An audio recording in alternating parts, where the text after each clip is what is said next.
The day I met him, I was elbow deep in someone else's past. That's the most honest way I can describe it. I was crouched over a 19th century oil painting in the conservation lab at the Royal Ontario Museum, my magnifying visor pushed up on my forehead, holding a cotton swab, soaked in mineral spirits, like a surgeon mid-procedure. The painting had come in from a private estate in Rosedale.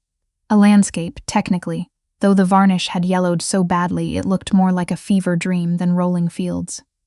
My job was to bring it back, layer by layer, hour by hour, until something true emerged underneath. I liked that kind of work. It was quiet. It asked nothing of me except patience and a steady hand. My name is Sloane. I'm 31 years old. I live in a one-bedroom apartment near Ossington, with a collection of houseplants I've named after Canadian prime ministers and a cat named Biscuit, who ignores me unless I'm eating. I have a standing Friday night dinner with my best friend at a ramen place on Dundas West that we've been going to since grad school. I do not, as a rule, get involved with dangerous men. That last part became relevant the afternoon. Marcus Volkov walked into the ROM's loading dock and asked one of our technicians where to find the woman who fixes old things. He was not what I expected when my colleague knocked on the lab door and said there was someone asking for me. I expected a curator, a client's assistant maybe, someone in a museum-appropriate blazer with a clipboard. I did not expect a man who filled the doorway the way a storm fills a room before it arrives. That specific pressure change, that shift in atmosphere. He was tall, dark-haired, wearing a coat that probably cost more than my monthly rent, which, given Toronto real estate, is not a small thing to say. He had a tattoo that crept past his collar, and he stood with the particular stillness of someone who had learned, at some point, that fidgeting showed weakness. He looked at the painting I was working on. Then he looked at me. "You're the conservator?" "I'm one of them," I said, because I wasn't about to let a stranger walk in here and make me the only person in the room. He almost smiled. "I have something I need restored, privately. The timeline is accelerated." I pulled off my gloves. "We have a standard intake process. You can book a consultation through the museums." "I'm not asking the museum," he said. "I'm asking you." That was the first moment I should have said no. I want to be clear about that. I know it now, and some part of me knew it then. The part that lives in the back of your ribcage and does the math before your brain catches up. But the thing he took out of a protective case and set on my work table was a daguerreotype, mid-1800s, in a cracked leather frame. The image inside was a woman in a high-collared dress, barely visible through the oxidation, fading like a breath on cold glass. I picked it up before I decided to. "Where did you get this?" I asked. "It belonged to my great-grandmother," he said. "I need it restored for my brother's wedding. He's getting married in 11 days. I set the daguerreotype down. "That's not a lot of time." "No," he agreed. "It isn't." His name, he told me, was Marcus. He didn't offer a last name, and something in his tone told me I wasn't supposed to ask. He had a brother named Adrian who was getting married at a private estate in Muskoka. A lakeside ceremony, the kind that got written up in society columns. The daguerreotype was of the woman who had started everything, his great-grandmother who had emigrated from Odessa in 1921, with nothing but the clothes on her back and, apparently, a talent for survival. Adrian had specifically asked for it to be displayed at the ceremony, and apparently the only person Marcus trusted with this task was a woman he'd heard about from a museum board member at a fundraiser in Forest Hill. I should have asked more questions. I should have asked why a man who clearly had resources, who had that coat, that car I'd seen briefly through the loading dock doors, that particular quality of attention, couldn't simply go through official channels. I didn't. I agreed to take the job. I told myself it was because the daguerreotype was genuinely extraordinary, and that was partly true. The rest of it, the part where I agreed to have it done in 10 days and to bring it personally to the venue, I filed under decisions I'll examine later. I worked on it every evening after the museum closed. The oxidation was silver sulfide, a common enough problem, and I had the chemicals and the experience to handle it carefully. Slowly, the woman in the image came back.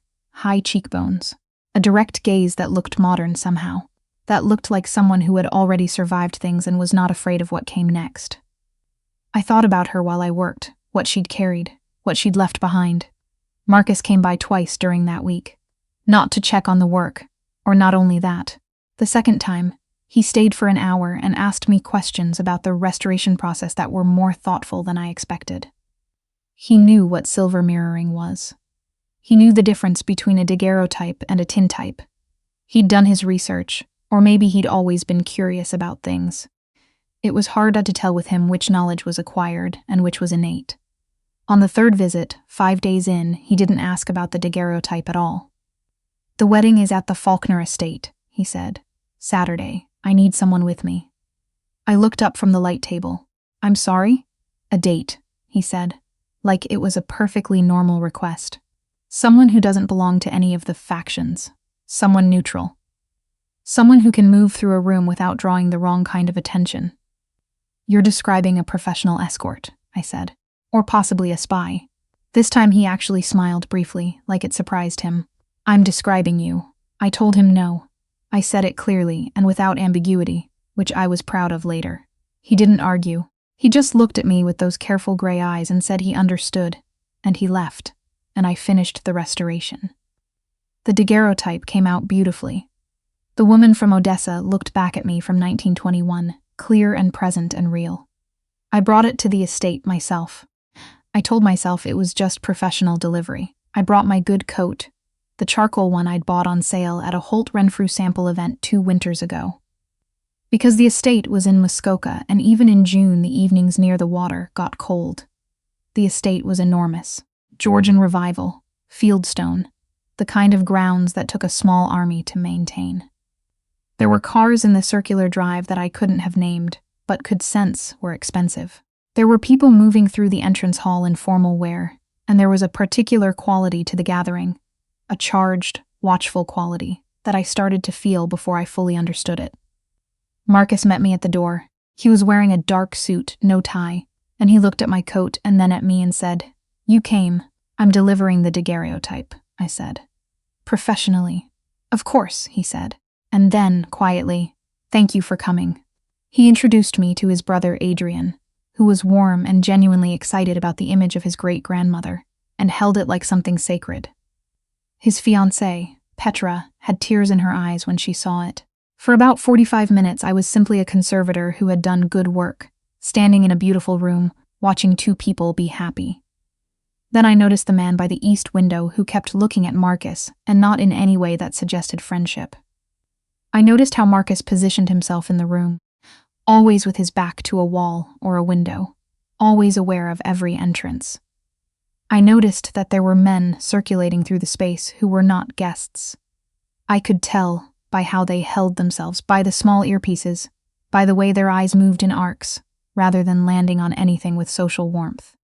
I noticed that Marcus had 2 men near him at all times, and that when one of them leaned in to speak quietly, Marcus's expression didn't change, but his hand, which had been resting on the back of a chair, went very still.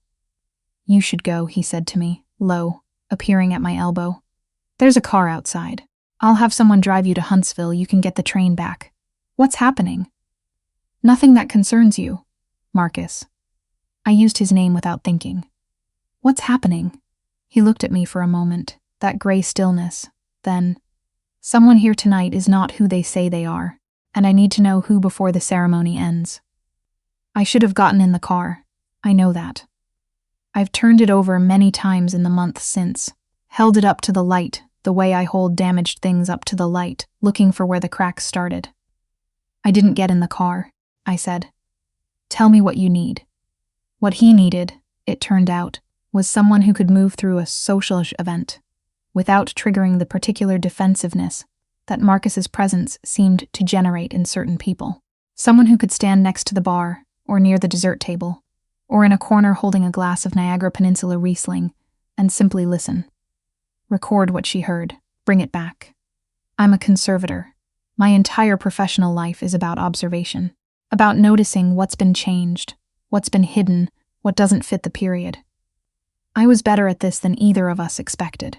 By the time the ceremony itself began, white chairs on the lawn, candles in glass hurricanes, the lake going silver in the evening light. I had spoken to 11 people and mentally cataloged 4 separate conversations that didn't quite fit. an art consultant from Vancouver who knew too much about shipping logistics at the Port of Montreal. A lawyer from Bay Street who had twice referenced a building on King Street that had changed hands recently in a way that felt layered with something unsaid. A man named Fletcher who smiled with his mouth and not at all with his eyes, who kept circling back to Adrian in a way that looked social but felt like surveillance. I found Marcus during the cocktail hour and said, quietly, "The one in the gray linen jacket, Fletcher. He's asked your brother twice about the Gravenhurst property." Marcus went very still. "How do you know about the Gravenhurst property?" "I don't," I said. "I just know that he brings it up, and your brother changes the subject, and then Fletcher circles back to it, like he's trying to get a specific answer." Something shifted in Marcus's expression. Not dramatically. He didn't have a face that did things dramatically, but something behind his eyes recalibrated. "Stay close to Petra," he said. "Don't go toward the water." I did not ask why not toward the water. I found Petra and complimented her earrings. They were beautiful. Art Nouveau, which gave me genuine things to say. And we talked about the ceremony and the flowers and the fact that she and Adrian had met at a trivia night at a bar in Kensington Market, which delighted me. And I kept my back to the lake and tried not to think about what Marcus was doing. Then the lights along the dock went out all at once, and 3 things happened in very quick succession. The first was a sound from the direction of the water that I felt more than heard. The second was Marcus appearing out of the darkness to my right, moving fast, taking my arm. The third was Fletcher, who was not in the crowd where I'd last seen him, but was instead at the edge of the terrace, talking urgently into a phone. And when he saw Marcus, he said something short and sharp and started moving toward the east side of the building. "Come with me," Marcus said. "I thought you wanted me to stay with Petra Ada." Plans changed. The next 30 minutes were not something I was prepared for by my conservation degree, or my Friday night ramen dinners, or any part of my actual life. We were in a service corridor behind the estate kitchen. Marcus was speaking quietly in what I eventually understood was Russian to a man I hadn't seen before, who appeared from a door that I wouldn't have identified as a door. There were raised voices somewhere outside. Marcus had his hand on my arm, not gripping but there. Constant, like a reminder. Someone inside the organization has been feeding information to a competing group, he told me, which was the first direct acknowledgement of what his world actually was. "We thought it was one of 3 people. You confirmed it's Fletcher. He's been here 2 years. We brought him in because he had connections to the Montreal port." "The art consultant mentioned the Montreal port," I said. Marcus looked at me. "Yes. She's connected to Fletcher. She's how the information has been moving." He paused. "You noticed that in an hour." "I pay attention to things that don't fit," I said. I meant it simply, professionally, but something in his expression changed when I said it. The situation resolved, as these things apparently do in his world, not with the dramatic violence I half expected, but with a kind of clinical efficiency. Fletcher was escorted from the property by 2 men I hadn't previously identified as Marcus's. The art consultant left separately. There were phone calls. There were arrangements being made in languages I didn't speak. And through all of it, the wedding went forward. Adrian and Petra said their vows by the lake as the moon came up over the water, and the great-grandmother from Odessa looked out from her restored frame at all of it, composed and clear-eyed as ever. I stood at the back of the gathering and watched 2 people promise things to each other that they meant. And Marcus stood beside me, which I hadn't expected, and didn't look like a man whose evening had just involved rooting out a 2-year betrayal. He looked like a brother watching his brother get married. "She would have liked this," he said quietly, meaning the woman in the photograph. "She looks like someone who made hard things look manageable," said. He looked sideways at me. "Yes, she does." On the drive back to Toronto, he drove himself, which surprised me. I'd expected the driver. He asked me about the restoration. Not the way clients usually ask, not the outcome-focused questions about cost and timeline, but the actual work. What the silver sulfide looked like under magnification. How I knew how much pressure to apply. Whether I ever broke something irreplaceable. "Once," I said, early in my career. "A watercolor, 18th century. I used the wrong solvent. What did you do?" I disclosed it immediately to my supervisor. And I spent about 2 years being very careful.